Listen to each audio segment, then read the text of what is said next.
Padan muka kau kena tipu dengan Ebit Liu. Yakin lagi, percaya lagi.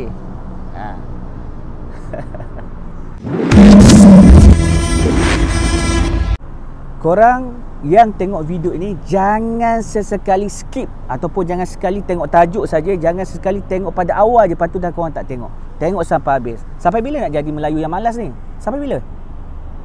Tengok sampai habis. Jangan lupa like, share and comment. Jangan lupa subscribe.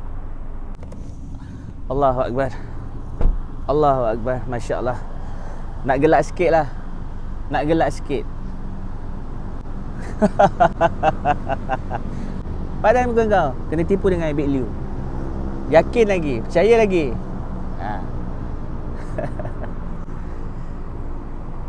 Bismillahirrahmanirrahim. Assalamualaikum warahmatullahi wabarakatuh. Okey, sekarang ni kontroversi pasal Ebit Liu lah. Salah satunya mengenai apa yang terjadi dekat mahkamah. Lepas tu lagi satu yang menarik dia, korang kena baca pasal benda ni juga. Okey korang kena baca tau. Apa pula korang baca? Akulah yang baca. Okey. Ebit Liu mungkin janji tidak lagi bantu keluarga hingga dihalau rumah sewa. Pada muka. Tak adalah. Okey, korang hari ni mentaliti kita sebenarnya. Ebit Liu ni dah bagus lah, dia bantu orang. Tapi sampai bila korang nak ditanggung? Sampai bila korang nak berharap pada makhluk? Ini pengajaran sebenarnya Allah Subhanahu Wa Taala yang aturkan. Allah Subhanahu, ini semuanya rencana Allah Subhanahu Wa Taala. Aku ada terbaca lah mengenai ini Okey kau tengok dekat bawah ni. Okey. Assalamualaikum. Saya nak tanya pendapat apa yang saya boleh buat pada orang yang mungkin janji. Dulu Ustaz Ebit Liu pernah viralkan keluarga saya yang kami ini orang susah.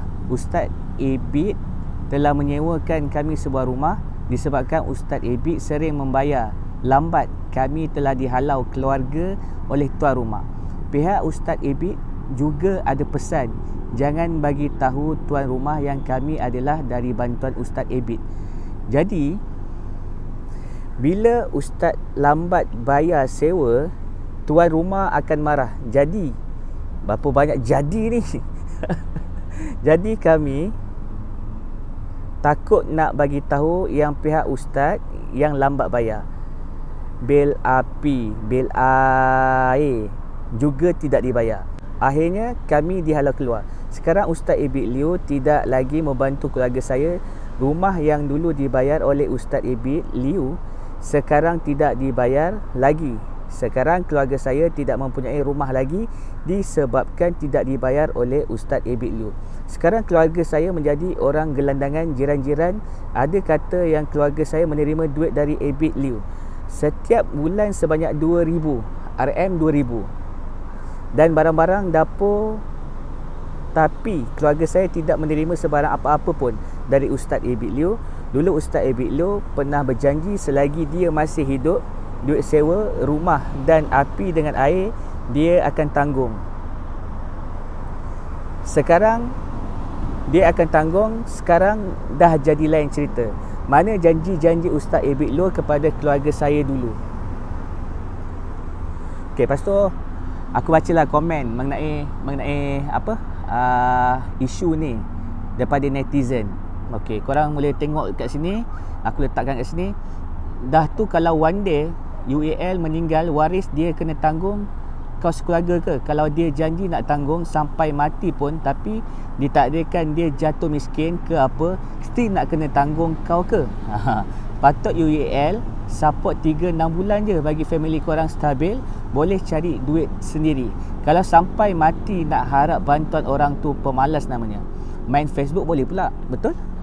Aku sokong perkara apa yang netizen ni cakap. Sampai bila kita nak kena tanggung? Betul tak? Kira dah ada orang bantu kita 6 bulan apa semua, kita kena ikhtiarkan lah cara macam mana kita nak cari pendapatan, macam mana kita nak stablekan ekonomi kita. Bukan kita nak berharap pada orang. Takkan sampai ke mati kita nak ada ditanggung oleh orang lain. Itu satu mentaliti yang salah. Lepas tu yang kedua, netizen yang kedua, aku pernah tolong orang sampai ustaz tidur tolong aku pula untuk settlekan setiap bulan sewa rumah dia orang. Berapa bulan je dia orang duduk rumah tu. Bila dah ada kerja yang tetap dan stable, dia orang terus cakap nak pindah dan tak nak susahkan ustaz lagi dah. Padahal laki dia tak sihat mana, tapi tetap dia orang usaha nak keluar dari kepompong kesusahan. Apa yang Epik dah janji tu antara dia dengan Allah. Yang kau sampai bila nak bergantung harap? Okey. Sebab tu first kali kita jangan bergantung pada makhluk. Okey, itu antara dia dengan Allah, betul.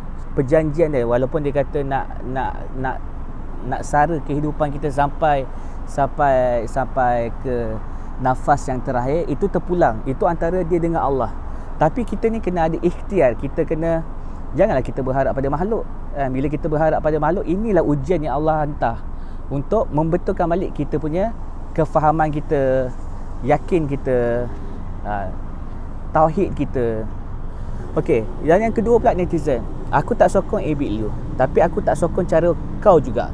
Epik dah bagi kau jalan senang, kenapa tak pergi cari kerja untuk maintainkan bayar sewa? Kenapa kau nak ikat sangat dengan janji dia? Apa pasal tak usaha sendiri? Hidup tahu nak senang je. Sihat tubuh badan, pergi cari kerja. Kalau betul kau susah sangat, pergi pusat zakat, apply. Tapi zakat pun tak ada nak tanggung kau sampai mati. Pergi kerja je lah, hampir betul.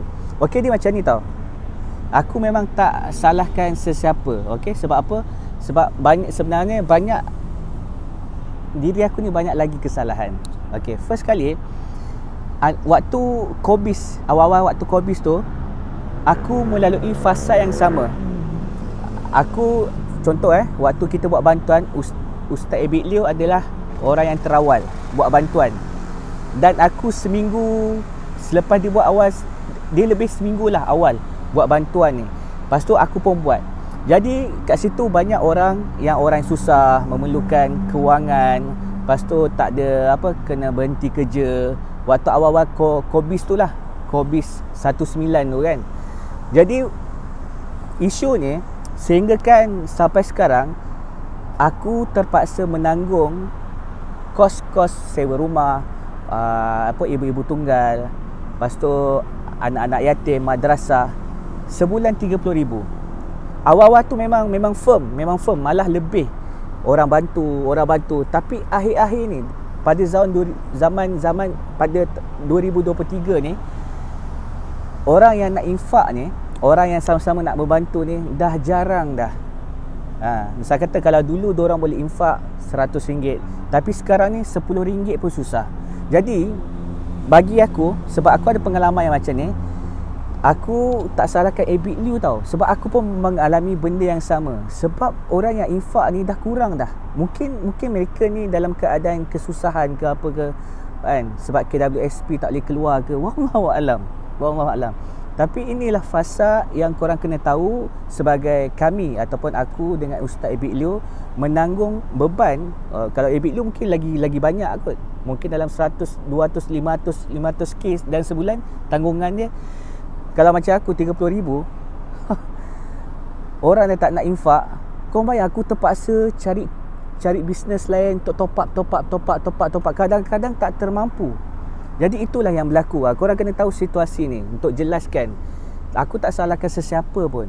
Tindakan yang Epik Liu awal-awal tu buat tak ada masalah. Walaupun dia nak buat konten ke apa ke, janji benda tu dia bantu orang, dia tunjukkan orang untuk ikut jejak dia. Tak ada masalah. Yang selebihnya apa agenda dia, itu dia antara dia dengan Allah Subhanahu Taala. Kita tak perlu ambil tahu. Okey? Kita doakan. Kita sesama Islam kena doakan sesama Islam.